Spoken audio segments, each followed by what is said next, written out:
Capitol Report is a production of Senate Media Services. This week, Minnesota IT Commissioner Tarek Thoms talks about protecting private information and the future of artificial intelligence. And Agriculture Commissioner Thom Petersen talks about efforts to expand the agricultural economy. Stay tuned for this week's Capitol Report.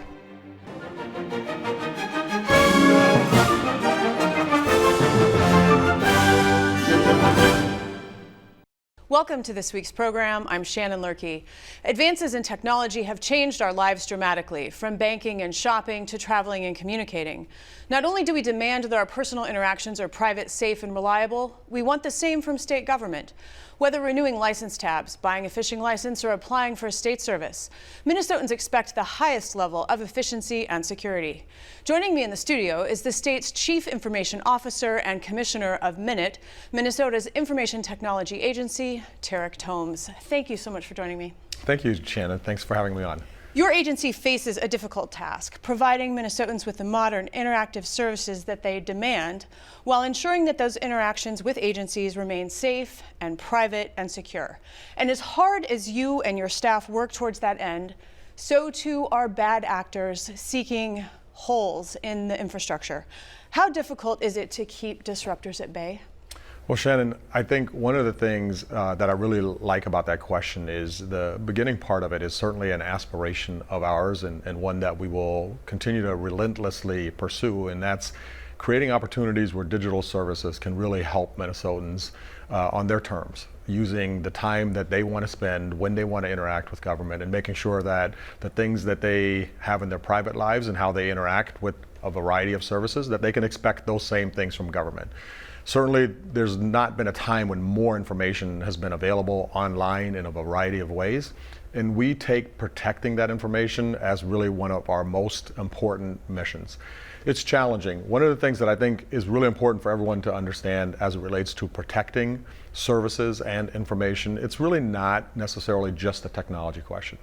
We have this unique intersection of people and the vulnerabilities that tricking people may represent that could expose information. Certainly there's a technology component to this, and then there's also a business practice or policy component of how you work and where information may live. And so it's certainly tremendously challenging, but I think the opportunity that digital services represent to make sure that we're providing the things that people need in a timely fashion, that we're really using every avenue available for us to fulfill the mission of government is at the forefront. And we're really fortunate that over the last 4 to 5 years, together with the legislature and the governor's prioritization, that we really made heavy investments in cybersecurity to continue to do everything we can to keep information safe. And I'll get to that in just one moment, but you mentioned tricking people, and I assume that you're talking about phishing scams, where somebody gets an email and it looks legitimate and it's actually not, and you end up giving private information that then gets into the wrong hands. And what's the best way for people to counteract that? Well, really, I think it starts with education. That, in our society, it really has become incumbent on us that everyone becomes a cyber expert to some degree. Those best hygiene practices, making sure you choose passwords wisely, don't reuse passwords, make sure you use multi-factor authentication. If something comes from an unknown source, don't just click on it. The types of things that we do in other parts of our lives, it's really important that everyone understands that we all are going to be safer when we all keep each other safer. And so, practicing those habits is really, really essential. And then, of course, making sure that when someone makes a mistake, that mistake can quickly be contained just to that particular person. And that probably represents one of the biggest risks to organizations, whether it's public sector or private sector. So you mentioned investments, and this fall the agency announced a, quote, whole of state cybersecurity plan that will distribute $23.5 million in grants to local governments, school districts, and tribal nations to strengthen their cybersecurity capabilities. Are local governments, schools, and tribal nations equipped to manage their security, and do they have the know-how that they need to do it? I think, I will frequently not distinguish between public sector and private sector. I think it falls along the lines of large organizations and small organizations, and I certainly think that smaller townships or smaller cities or some of our tribal nation partners, it comes down to capacity. In some of our spaces where people receive government services, there are very few staff members, and there may not be a dedicated cybersecurity professional. And so it's, I think, really important that we meet organizations where they are, that we do everything that we can to create opportunities to raise the overall cyber posture for organizations. If you're a really large county that has some resourcing, you're going to certainly be at a different cyber posture than maybe a smaller county or township. Ironically, though, those smaller organizations that may not always have the necessary know-how, they also have a little bit less to protect. And so our ability to bring them up to a certain level, if we all collectively make sure we invest and provide those resources to local forms of government, I think there's a really huge opportunity here.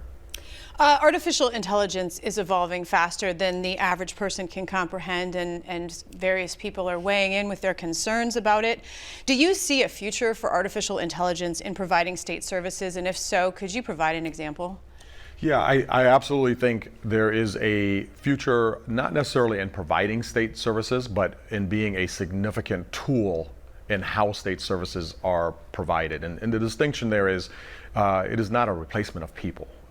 It's a tool that I think our state services or our state workforce or others can use that is really a workforce multiplier. And I think there are extraordinary opportunities where we're really going to see some tangible benefits from the capabilities that artificial intelligence provides. And I think it's going to be really incumbent on government to really do everything that they can to understand where those opportunities are, especially the safe opportunities where the impact of something not going as planned may not be as catastrophic. I think the opportunity to summarize information is such a huge opportunity. Literally to have hundreds and hundreds of pages of law distilled into a one-page summary very, very quickly, or to create initial drafts of documents, initial drafts maybe even of legislation, or initial drafts of responses.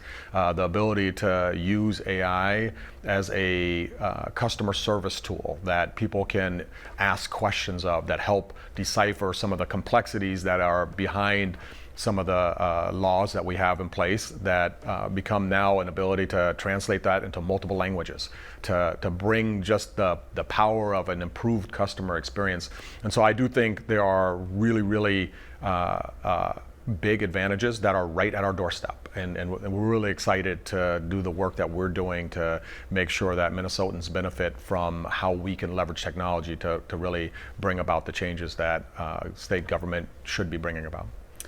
A cyber attack on the Minneapolis School District involved a $1 million ransom request, and a recent data breach at the University of Minnesota may impact as many as 2 million people. Those incidences demonstrate the aggressiveness of cyber attacks. How vigilant do legislators and policymakers need to be to ensure that cybersecurity efforts are constantly updated and adjusted to better protect Minnesotans? I think in Minnesota, we've been really fortunate, certainly in my time in this role, from the work that what is now referred to as the Technology Advisory Committee, which includes legislators. Previously was referred to as the Blue Ribbon Council on Information Technology. We also have a lot of legislators, or more legislators nowadays, that have a technology background. And those legislators have done an enormous job of providing education to other legislators and making sure that the legislative body as a whole understands the challenges and risks that we face. I think one of the things that's incumbent on anyone that is leading an organization of any kind is to familiarize yourself with the risk posture that technology may play in your given organization. And so I think legislators should be asking the difficult questions of what's the risk profile, where are the gaps, what is needed. And I think that that leaders in the agencies and really leaders across the state, whether it's in townships, cities, counties, should make sure that they're receiving regular cyber briefings from the cyber professionals in a way that they can understand, so that they're conversant in this topic. It doesn't become a topic of interest when something bad happens. It should be a topic of interest long before any ransomware event hits. Now, to bring it all full circle in the short time we have left, because you mentioned about people educating themselves about cybersecurity, at a recent Legislative Commission on Cybersecurity, there was Dr. Faisal Kaleem of Metro State spoke about the major shortage of skilled workers. And then later in that same meeting, Minneapolis Public Schools, Justin Hennis suggested that cybersecurity and computer science courses should be graduation requirements for high school students. So young people out there, there's work in this field. What do you say to encourage them? You know, I think creating general excitement and awareness of this space is really, really important. A lot of people end up in these spaces, whether it's being a developer in technology or a cybersecurity professional, somewhat coincidentally. Once they understand kind of the intrigue and the change and the innovation and the excitement that comes along with all of these things. And you know, very few kids know, I mean, you know, I guess other than my kids, you know in the 10th or 11th grade what they're going to be in the future. But I think starting to really expose them of the cyber risks in a, you know, more plain language manner. You know, kids are on social media, they're on all these different platforms, and making sure that they understand the basic ways of protecting themselves is really important. We have to continue to excite people to pursue these career opportunities that really afford so much career growth opportunity, and it's a field that we're going to certainly continue to need people in. Minute Commissioner Tarek Thoms, thank you so much. Thank you.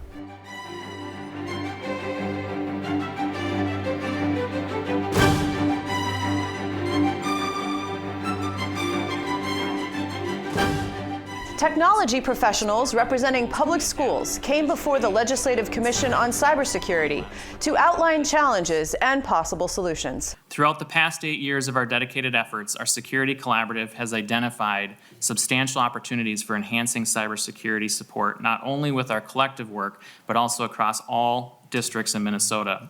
Key areas of improvement include the need for enhanced K-12 state technology leadership, increased resources, and a more robust statewide communication effort. Currently, school districts rely on various nonprofit and grassroots K-12 technology organizations for support, lacking centralized state coordination. Unlike states such as Wisconsin, Utah, Tennessee, North Carolina, and Pennsylvania, we lack an Office of Education Technology for comprehensive district support, including cybersecurity. Cyber attacks are evolving and becoming increasingly sophisticated. It's crucial to have strong defense and be prepared to respond with incident response and business continuity plans. The legislature and state agencies can help by funding cybersecurity services for education. The state and local cybersecurity grant program is a step in the right direction. We feel this needs to continue to be funded beyond the grant. We need a statewide mechanism for communication when security incidents are being detected. I recommend collaborating with other states and forming joint security operations centers.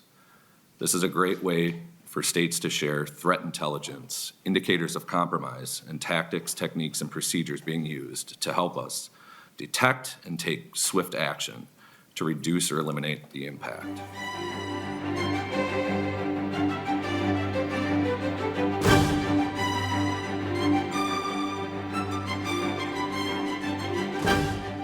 Areas of Minnesota have experienced drought conditions for the last 3 years, and occasional outbreaks of avian influenza continue to pop up around the state.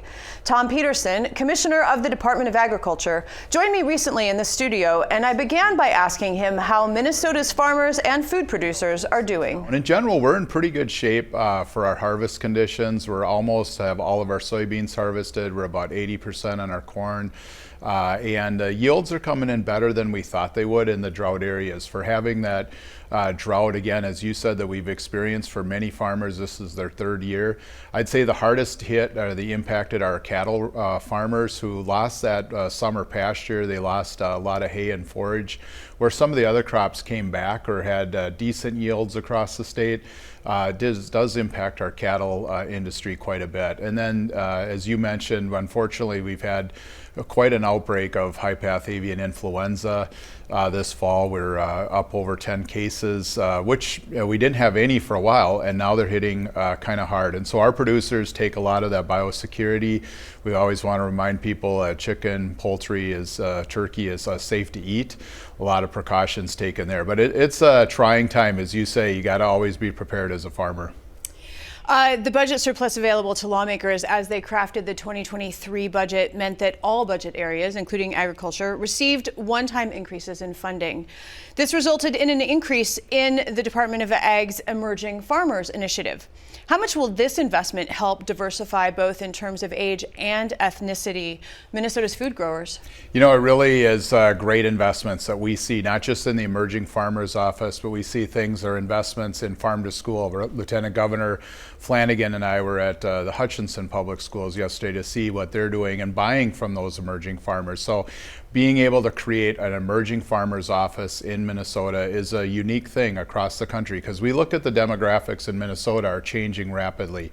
We have a large Somali, Hmong, Latino populations, and they want to farm. And so up until now in the ag census, the average farmer in Minnesota looks pretty much like me, mid-50s, white male.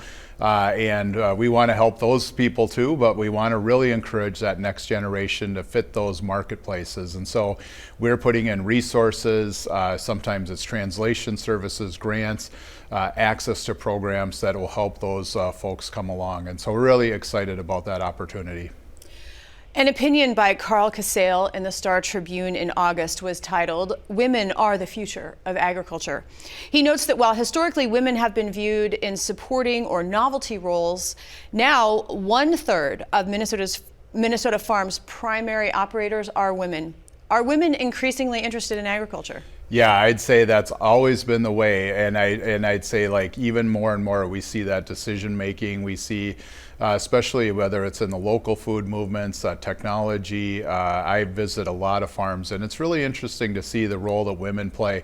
One thing is we just didn't recognize the contributions that women use. The USDA, when we didn't even ask that question on the census till a few years ago, and so I think just counting it, recognizing it, but it is very exciting to see a lot of the different ingenuity and things that women are bringing to agriculture. It's very exciting. The Department of Agriculture's 18th Emerging Farmers Conference will be held this weekend, and it's not only geared to women farmers, but also Indigenous, New American, and BIPOC people. I checked the website, and registration is now closed due to overwhelming interest. So for people who may be interested in next year's Emerging Farmers Conference, what do they learn? Shannon, this is one of the best things. Being an ag commissioner is great, and you get to do a lot of neat things. But this is one of the best conferences or things that I go to every year. The people at the Emerging Farmers Conference, they just want to learn. They want to network. They're so enthusiastic, and so that's what One thing I'd say is learning from other people is whether you're an emerging farmer or you're somebody like myself. That's how you get done. So connecting those dots. But the translation, we see, I think it's translated into 8 different languages, and just to see that going on. The first time I attended, it was very jumbled to me, but then I realized about halfway through it what was really going on, where we had people and we were getting the information.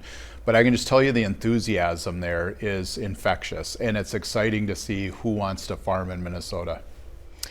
The legislature used money from the surplus to establish a grain indemnity fund. According to a Minnesota Public Radio report, Minnesota has averaged 1 grain elevator failure per year since 2015. And as I understand it, this new fund will reimburse farmers if they have sold their grain to an elevator that subsequently goes out of business. The law also included a provision to study regulation and financial oversight. Does this indemnity fund prompt riskier business dealings in the future? And is there still more that the legislature needs to do in order to make this thing work well? Yeah, the indemnity fund was really important as we continued to see failures, and even as myself as commissioner, and nothing happening. So farmers, the current system we had was a bonding system that paid farmers or supported them pennies on the dollar.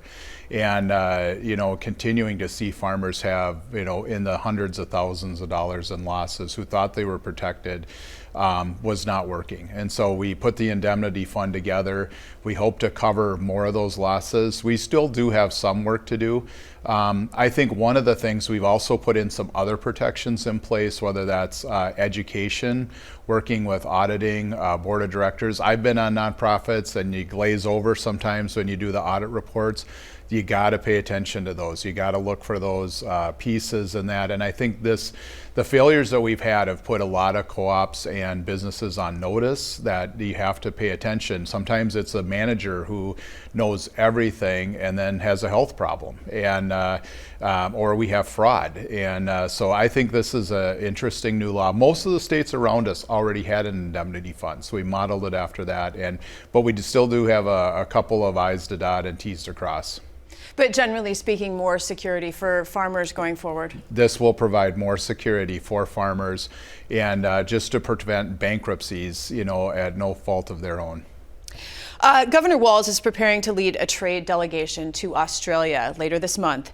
You have traveled on missions like these to the Philippines and the United Kingdom. Deputy Commissioner Andrea Vogel went to Japan recently. From the perspective of the leader of the state's agriculture agency, what is the value of these trips? Well, Minnesota is an agricultural powerhouse. We're known around the world.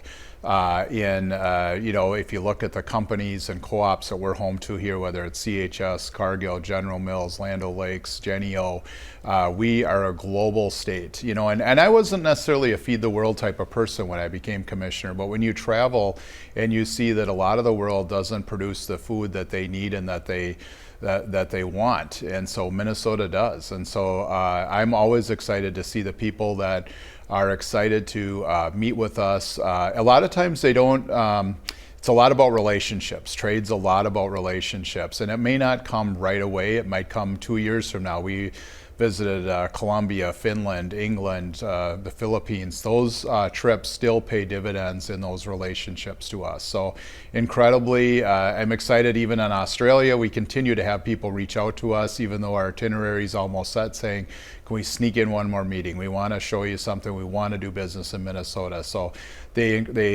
play an incredible value to our state. Commissioner Thom Petersen, it is always a pleasure. Thank you. Thank you, Shannon.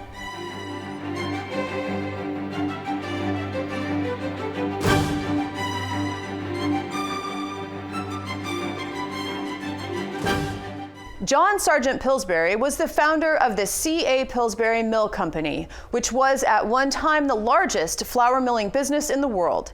He was also Minnesota's 8th governor. Brian Pease of the Minnesota Historical Society tells us more.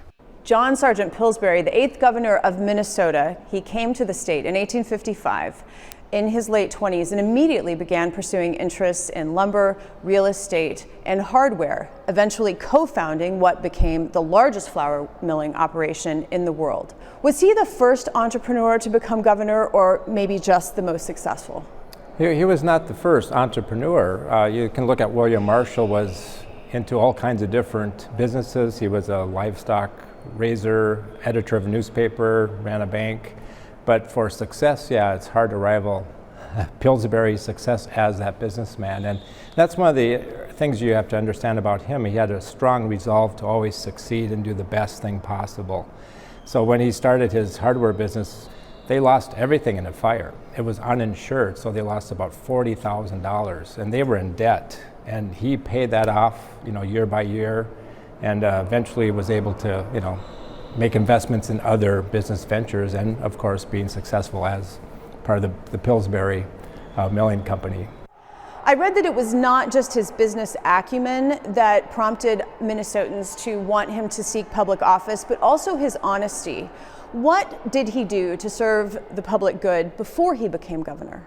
Yeah, shortly after he moved to St. Anthony in 1855, he was elected to their city council in 1858. So he served in that public, smaller, of course, city government, but then he was well received and well liked, and became a state senator. And so he served for about a decade as that state senator in the 1860s up to the early 1870s, and then that vaulted him to prominence as a Republican politician, and he eventually was elected governor. Governor Pillsbury ended up serving 3 terms as governor of this state, and that was the longest at that point in Minnesota history. Was he popular? Oh, very much so. And obviously if you can win 3 elections, and you have to remember those were 2-year terms. And so that was one thing that he was able to rest his laurels on was all the successes he had as the governor. And there were a lot of trials and things that were happening in those 6 years that he was a part of and had some decision-making role in all of that. And so what were some of his accomplishments then as governor? Well, one thing, and this is more constitutional, is they changed the whole biennium session. So it used to be a one-year session, and they changed that under his guidance to a two-year biennium session. They elevated the years of service for a senator from 2 years to 4 years, and also House members were 1 year, was changed from 1 year to 2 years. So that all took place during his 6 years as governor. And you also have all kinds of events taking place in the state. You have the grasshopper plagues, and so he had some finances, of course, with the milling company, and so he took it upon himself to not only give people things or donate things as part of his public service role, but he got other people to say, we got to help these farmers in the southern part of the state because they're destitute. And so he's one of those guys that was so well liked that they saw not only his political acumen but also his charity and his idea of helping the people of the state prosper were all important parts of his success. Governor Pillsbury was known as the father of the university, and yet he himself only achieved an elementary level education. What did he do for the university? Well, he was part of the Board of Regents as well. And what was happening is, and this is in the 1860s, there was not a lot of financial income coming in. They were defaulting. There was a real serious threat of the university shutting down. And so once again, he took the initiative to disband the existing Board of Regents, created a commission to help resolve the debts. And basically he was in charge of that for the 3 years until they righted the ship, got the University of Minnesota back on its feet, and then of course has prospered ever since. So what's really interesting coincidence too for this building and the statue of John Pillsbury on the U of M is that was done by the same artist who did the Quadriga. That was Daniel Chester French. So they put a statue of John Pillsbury with the title Father of the University in 1900, one year before he passed away. With his immense wealth, he was known as a generous benefactor and philanthropist, sometimes even anonymously. What were some of the causes that he contributed to? Yeah, he was involved with civic engagement and charitable funds, but he also, as governor, the St. Peter State Hospital burned to the ground. The session wasn't meeting that year, so he, out of his own private money, donated that money, was reimbursed by the state, but they were able to find housing for those people in that hospital. And during the grasshopper plagues, he was down there trying to get support for those impoverished farmers who pretty much lost everything. And there's one story of where he was visiting and kind of incognito visiting some of these farms, and there's a farmer who didn't have a coat, and he took his overcoat off and gave it to him. And so after that, they're bringing in train cars of foods and supplies for these families down in western and southern Minnesota.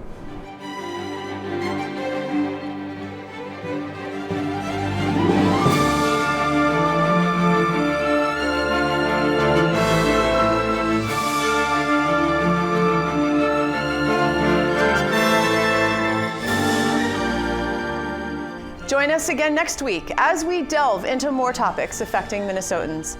I'm Shannon Lurkey, and on behalf of all of us at Senate Media Services, thanks for watching.